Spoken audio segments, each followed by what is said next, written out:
The air is hot, dry, heavy. Every breath feels like it scrapes from the inside, as if the dust is entering with the air. The taste in his mouth is not just thirst, it is iron, old blood. The strong sun beats against the pale stones, throwing the heat straight back into his face. And in the middle of that chaos, one man is trying to understand what has just happened. Barabbas. His wrists are still marked, red, swollen, the skin torn where the ropes had tightened too much. He slowly raises his hands, as if some part of him still expects to be chained. But he is not. He is free, alive. His chest rises quickly, unevenly. He draws in air, lets it out, draws it in again, like someone who has just come up from underwater. But something is wrong, very wrong, because this freedom did not come the normal way. He did not fight. He did not escape. He did not convince anyone. He was simply chosen in the middle of the crowd, in the middle of the noise, in the middle of screams that still echo inside his head. Release Barabbas! The sound is still alive, mixed with another, lower, heavier, a name, Jesus Christ. Barabbas closes his eyes for a second, and the image comes back. A wounded man, silent, blood running down, accepting something that did not seem to belong to him. Barabbas opens his eyes quickly. He takes a deep breath, but it does not help. The reality is there. Raw, simple, inescapable. He is alive, because another man was taken away to die in his place. Now think about that. Not as a story, but as an experience. You wake up knowing you are going to die. You feel fear sitting in your stomach. Your throat is dry. Your body is heavy. And suddenly, everything changes. You are released, pushed outside, thrown back into the world. With no explanation, no preparation, no understanding. While behind you, someone else begins walking toward death, in your place. And that raises a question no one can ignore. How does a person keep living after escaping death like that? Jerusalem does not stop. It never stopped. The sound comes from every direction. People speaking loudly, animals being pulled through the streets, coins striking against each other, quick steps over uneven stones. The smell is hard to ignore.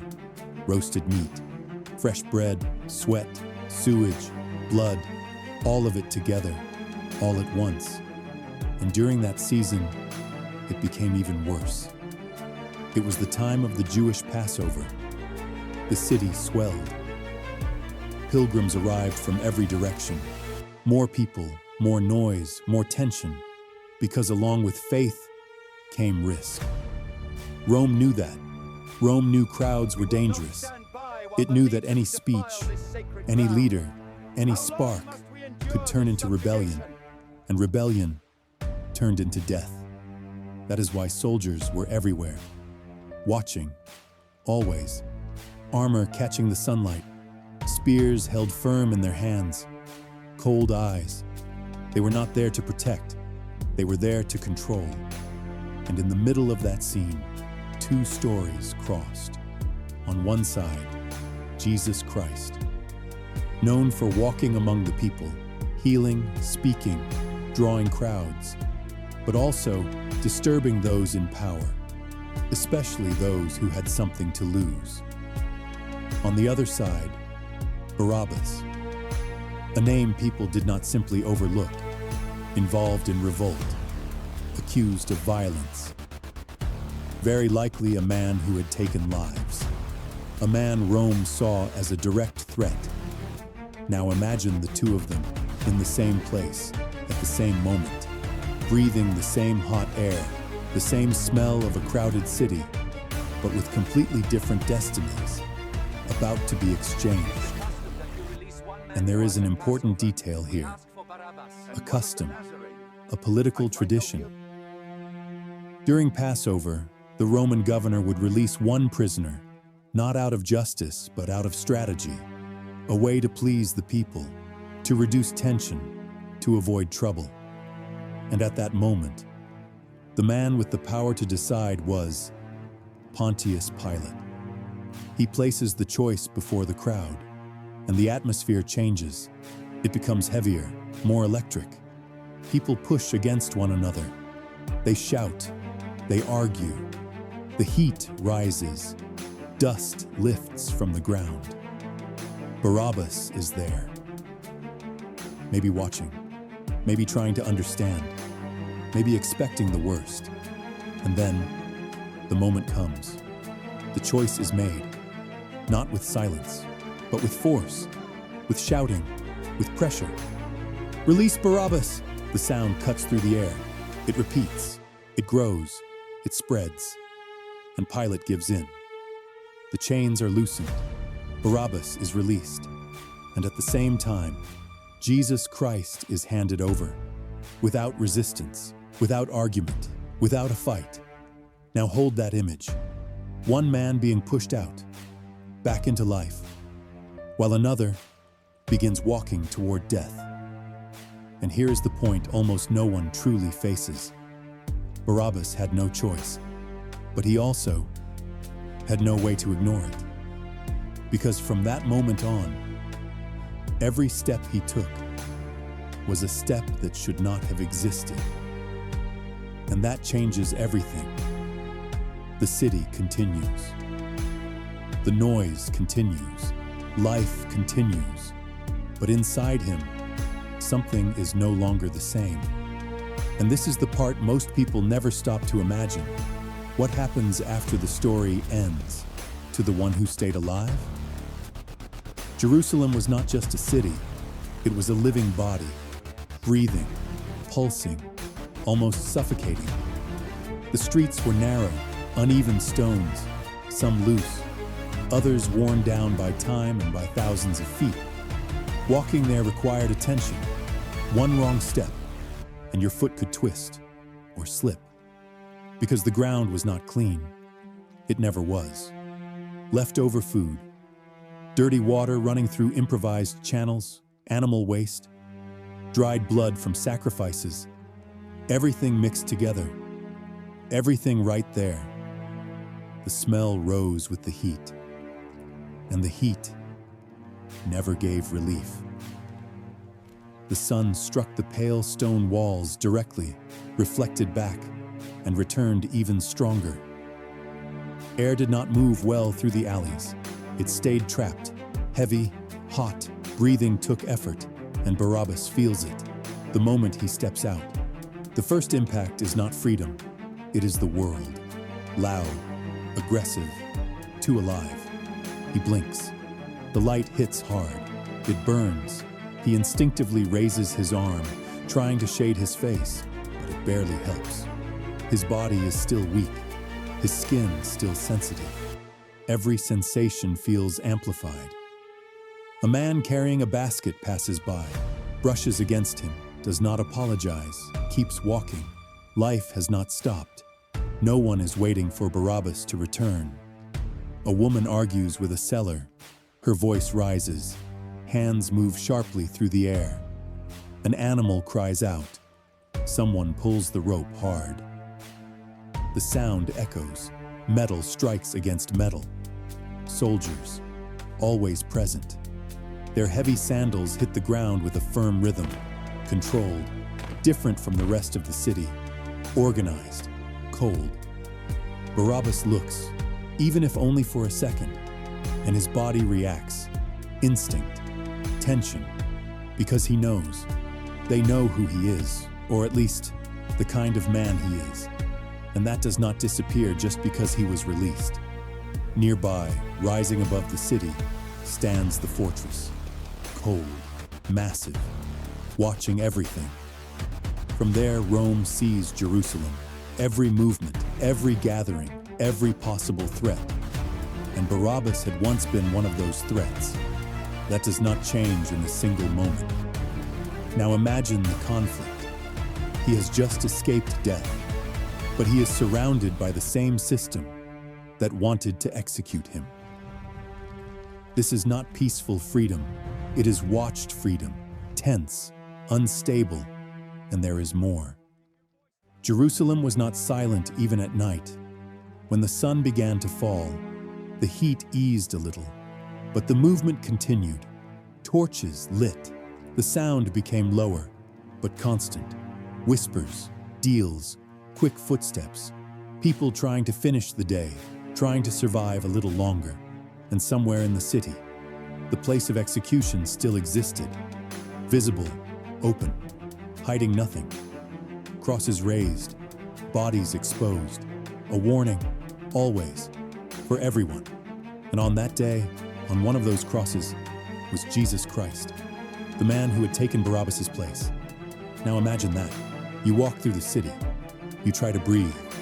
You try to understand your own life. But you know that somewhere, someone is dying slowly because you were set free. The wind passes. It lifts dust. It carries a smell. Blood. Wood. Death. Barabbas stops for a moment. He does not need to see it. He knows. And maybe that is even worse. Because when you see something, you react. But when you imagine it, it does not leave you. It stays. It returns. It grows. And this is where the setting stops being only physical and begins tightening inside. Because Jerusalem gave him no space to forget. Everything there reminded him. Everything pressed against him. Everything brought it back. And the question begins to take shape. Stronger. More uncomfortable. How does someone live in a place like that? Carrying a trade like this? Jerusalem was people. Too many people. Bodies brushing against bodies. Shoulders colliding. Breaths mixing in the same hot air. You did not walk alone. You were carried, pushed, swallowed by the crowd. Barabbas feels it immediately, a constant flow of people. No one stops, no one asks, no one wants to know. And that is strange, because only hours earlier, he was a man marked for death. Now, he is just another face among everyone else, but not completely. Because Jerusalem was not the same for everyone. There were layers, and each layer lived a different reality. At the bottom, the common people. Men with cracked hands, dirty fingernails, faces burned by the sun, the smell of sweat gathered from an entire day. They carried weight. They worked until their bodies begged for rest. And even then, many times, it was not enough. Women in simple fabrics, already worn thin, carrying water in heavy vessels, balancing them against their bodies with practice. But with effort, always with effort. Children running barefoot, dirty feet, learning early that life was not gentle, that food was not guaranteed, that silence sometimes meant danger. These people lived on the edge, every day, and still, they continued. Because there was no other option. Now move a little higher. The religious leaders, respected men, clean garments, controlled movements, firm voices. They did not run. They did not shout. They did not mix with the crowd in the same way. They were watched and obeyed. They decided what was right, what was wrong, who was clean, who needed purification, who could approach God, and who had to stay away. But there is something important here. Not everyone trusted them. Some respected them. Others simply obeyed out of fear. Because religion there was also control. And then, above everyone, Rome, the soldiers, the constant presence, heavy. Their sound was different. Metal, rhythm, order. While the people were chaos, they were precision. And that created silence. One harder look, and conversation would fade. They did not need to say much. Their presence already said everything. They did not belong to that place, but they controlled everything in it. And now, place Barabbas in the middle of all this. He was not neutral. He was not invisible. He was the kind of man who had resisted, had confronted, had crossed the line to some there. He may have been a symbol, a man with the courage to fight Rome, to others, a problem. A man who brought danger, violence, consequence. And to the soldiers, a living memory of threat. Even released, he did not stop being who he was. Now add another element, Jesus Christ, a completely different man. He walked among the people, spoke with the poor, touched the sick, came close to those no one wanted near. And that created a powerful contrast. Because while Barabbas represented brute force, Jesus represented something uncommon there. Calm, silent authority, something that did not need to shout, and still drew attention. Now think about the crowd that chose. They did not choose in silence. They shouted, they insisted, they pressured. Barabbas. That reveals a lot about the kind of hope that existed in that place. It was not a peaceful hope. It was urgent, loaded, almost desperate. The people wanted change, but they did not know exactly how it should come. And in the middle of all this, Barabbas now has to live, to exist, passing through glances, some quick, others longer. Some recognize him, others only feel that something is strange. Because even if no one says it, there is a feeling in the air, a perception that is hard to explain, that something there does not fit, that the exchange was not ordinary, and it weighs, more than any chain. Because a chain holds the body, but a gaze holds the mind. And Barabbas now walks free, in the middle of a city full of people, but perhaps more alone than ever. And the question changes again, becomes more personal, more suffocating. How does someone find his place after occupying another man's place in death? The day begins early, before the light strikes the stones with force, before the heat becomes weight, before the noise begins to grow. But the silence does not last long. Barabbas wakes up, not in a cell, not on the cold floor of a prison, but his body still does not understand that. For a moment, he does not move. His heart beats harder, confused, uneven. He opens his eyes slowly. The light enters, soft at first, but already enough to disturb him. He blinks, breathes. The air enters dry, leaves hot, and then the thought comes. Quick, direct. He did not die. His stomach tightens. It is not relief. Not yet. It is something else. Hard to explain. He sits up. His body feels heavy. His muscles seem more tired than they should be, as if death were still clinging to him, even though it never happened. He runs a hand over his face, feels the roughness of his skin, the dirt. His fingers move down to his wrist. They stop. The mark is still there, deep, almost pulsing. He presses it lightly. Pain, real, present. He is alive. But the body has not forgotten what almost happened. Outside, the city begins to wake. First, the lighter sounds, an animal shifting, isolated footsteps, a door opening. Then, more. Voices, objects being dragged, someone calling out to someone else. And within a few minutes, Jerusalem becomes what it always is. Noise, movement, hurry. Barabbas stands, slowly. His body responds, but with delay. He takes a few steps, still strange, as if he is learning again. And maybe he is, because living is different now. He goes out. The morning air is less hot, but still dry. The dust is already on the ground, ready to rise. A woman passes carrying water, the heavy vessel balanced with practice. But her face shows the effort.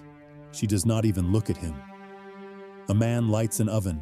The smell of bread begins to rise, mixed with smoke, mixed with ash. Barabbas smells it. His stomach reacts. Hunger, simple, direct. The body asks. Life continues. And that is almost strange, because inside him, nothing feels normal. But outside, everything goes on. He walks, with no clear destination, just walking, blending in, trying to seem ordinary. But daily life, there was not light. Nothing was automatic. Everything required effort. Water had to be fetched, food had to be earned, space had to be fought for, and trust was rare. Who would give him work? Who would trust him? A man who had been imprisoned, accused, marked. He looks around, observes, maybe searching for someone he knows. Maybe trying not to be recognized. And it is in that movement, in that constant flow, that the mind begins to do what the body tries to avoid. Remember, without warning, the image returns. The crowd, the sound, the shout. Barabbas! He stops for a second, almost imperceptibly. He takes a deep breath, but it does not solve anything, because the image continues. And now another one comes, heavier. Jesus Christ, wounded, bleeding, silent. Barabbas looks away, even though he is not looking at anything specific, as if he could escape his own mind, but he cannot. Because the day continues, and the city remembers. It always remembers. Two people talk while walking. He hears them without meaning to. Did you see what they did to that man? They say he did not fight back. They say he was innocent. The words enter, uninvited. They stay, they weigh. Barabbas keeps walking, but now faster, as if movement could push thought away. But it does not. It only distracts for a few seconds. Because the problem is not the place. It is what remained.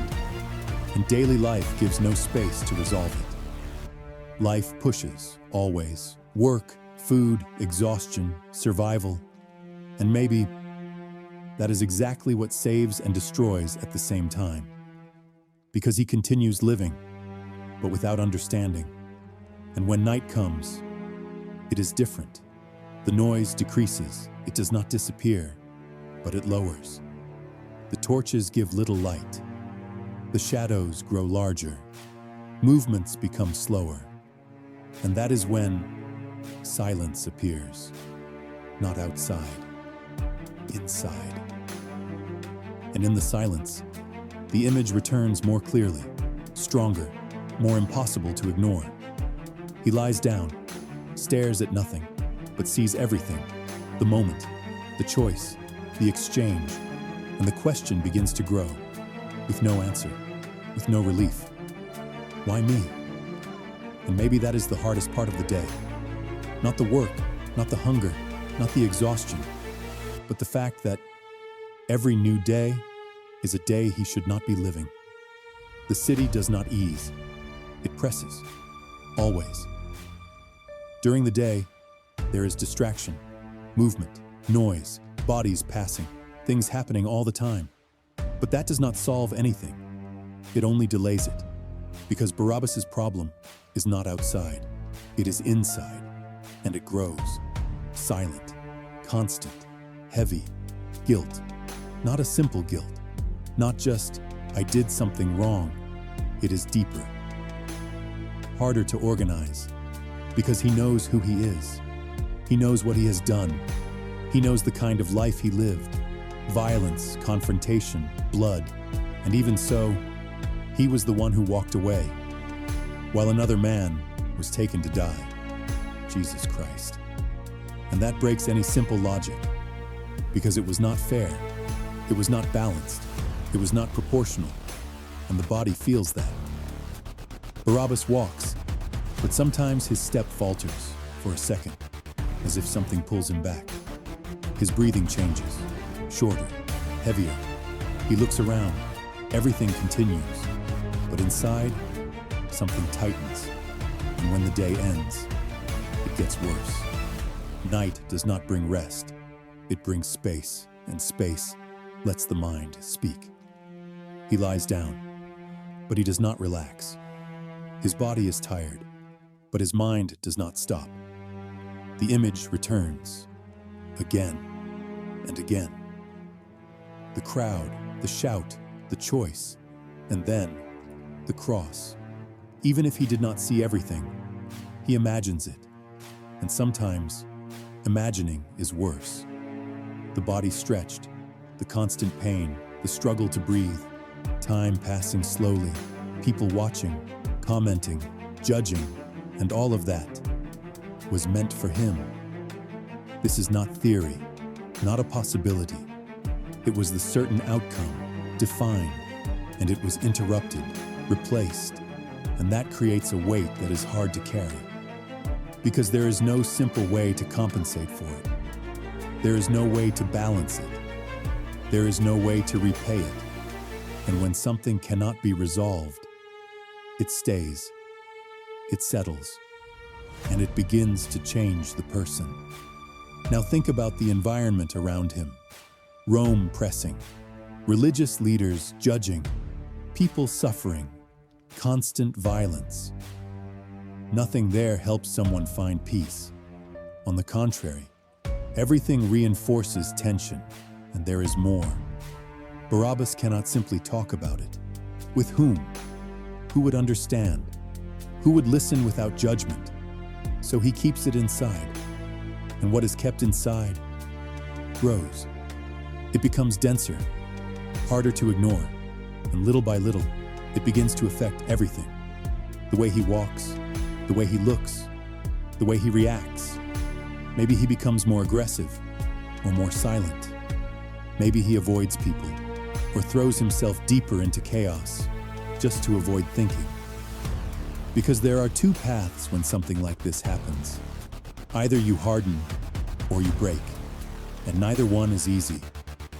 Now add another detail: rumors, stories, whispers, people saying that that man, Jesus Christ, was not ordinary, that he healed, that he spoke with authority, that he did not resist because he chose not to. And then something even stranger begins to spread. They say he did not remain dead. They say the body disappeared. They say he was seen. Now imagine that reaching Barabbas. It does not bring relief. It brings more weight because it changes the question. Before it was, why was I released? Now it becomes, who was that man, really? And if the answer is greater than he imagined, then what happened was not just an exchange. It was something intentional. And that is even harder to carry because it transforms his freedom into responsibility. And responsibility demands something. Every day, in silence, without rest. And this is where everything reaches its most intense point. Because now it is no longer about what happened. It is about what it means. And that leads to the heaviest question of all. What does someone do when they begin to realize that their life was spared for a purpose they do not understand? After that day, there is no clear record, no direct words, no official continuation. Barabbas disappears, and that silence weighs. Because his story was not small, it was not ordinary, and even so, no one wrote the ending. And maybe that is not a mistake. Maybe that is exactly the point. Because from that moment on, his life stops being a story and becomes consequence. Now imagine the possibilities, not as distant theories, but as real paths. The first path He returns, back to what he knew, to the men he used to walk with, to violence, to resistance against Rome. In this scenario, nothing changes inside. He continues as he was, harder, colder, maybe even more dangerous, but with something new buried deep inside, a memory that does not fit, an image that appears when silence comes, and even if he ignores it, it does not disappear. The second path, he tries to run, not from Rome, but from his own story. He leaves Jerusalem, disappears into another city, another people, another rhythm. He tries to start again, without a past, without a name, without questions. But that has a limit. Because you can change places, but you take your mind with you, and the mind remembers, always, especially when everything becomes quiet, especially when there is no distraction. And then, there is the third path, the most silent one, the most difficult one, the most transformative. He begins to think, for real, without running, without distracting himself, without hardening. He faces it, and the questions come, slowly, but constantly. Why me? Why him? Why that way? And the more he listens, the stranger everything becomes, because the stories about Jesus Christ do not stop. They grow. They spread. People saying he appeared after death, that he spoke to others, that he returned, that it was not the end. Now stop and imagine this exact moment. Barabbas hearing this, standing still, maybe in a corner of a market, maybe in the shadow of a wall, maybe alone, and for the first time, making the full connection. If that man was not ordinary, if it was not an accident, if there was purpose, then his freedom was not random. And that changes everything, because it turns the past into something alive, present, active. It is no longer just what happened. It becomes what it means, and meaning cannot be ignored for long. Either you reject it, or you respond to it, and any response changes who you are. Maybe no one recorded this, because it could not be recorded, because this part is not visible. It is internal, silent, slow, but real. Now remove for a moment the idea of an ancient story and think only about the situation. A man wakes up, knowing he is going to die. His body has already accepted it. His mind has already entered fear. And then, suddenly, everything changes. He is released, without effort, without merit, without explanation, while another man takes his place. Jesus Christ. This is not just an event, it is a rupture, a complete break in logic. And the heaviest part is not the moment. It is what comes after, because the moment passes, but the after stays. Days, weeks, years, every sunrise is a continuation of something that should not be happening. And that creates a tension that does not disappear easily. The question returns, in different forms, at different times, but always with the same core. What do I do with this life that was no longer mine? Barabbas never answered that publicly, at least not in any recorded way. And maybe that is intentional, because the absence of an answer creates space for something else. Reflection, because in the end, his story does not end with him. It continues in the idea, in the experience, in the question. Someone lived because another died in his place, and that changes everything. If not on the outside, then on the inside. Always. So the final question is not about Barabbas. It is about what it represents. What does someone do when they receive a second life, without having done anything to deserve it? Do they ignore it? Move on as if nothing happened? Or do they stop, look back, and try to understand the weight of it? Because one thing is certain, Barabbas walked free that day. But the real story was not the freedom. It was what he did with it afterward. And that, no one can answer for him.